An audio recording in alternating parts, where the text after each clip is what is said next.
দেখো বন্ধুরা, তোমরা যদি এরকমভাবে যদি না খেয়ে থাকো তাহলে অবশ্যই এই খাবারটা খেয়ে দেখো, দারুণ লাগে। টক দই নিয়ে এসেছি 250 মতন, আর বোঁদে নিয়ে এসেছি।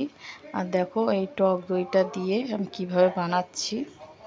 এই খাবারটা অবশ্যই একবার বাড়িতে বানিয়ে খেয়ে দেখো, দারুণ লাগে। প্রথমে তো আমিও খাবারটা জানতাম না, আমার বর একজনের কাছ থেকে জেনে এসেছিলো, তাই জেনে এসে করে খেয়েছিল। তারপরে আমিও খেয়ে দেখে এত ভাল লেগেছে, তারপর থেকে আমিও খাওয়াটা শিখে গেছি। বোঁদে দিয়ে দিলাম, দিয়ে ভালো করে মিশিয়ে নিচ্ছি। দেখো আমি কিছুটা বোঁদে রেখে দিয়েছিলাম, ভেবেছিলাম মেশানোর পর কীরকম বেশি হয়ে যাবে কিনা, তারপরে দেখছি না বেশি হয়নি, তাই জন্য পুরো বোঁদেটাই দিয়ে দিয়েছি। খেতে এত টেস্টি হয় কি বলবো বন্ধুরা, একবার অবশ্যই বাড়িতে বানিয়ে খেয়ে দেখো, দারুণ লাগে খেতে। দেখো দারুণ দারুণ, একবার অবশ্যই বাড়িতে করে খেয়ে দেখো।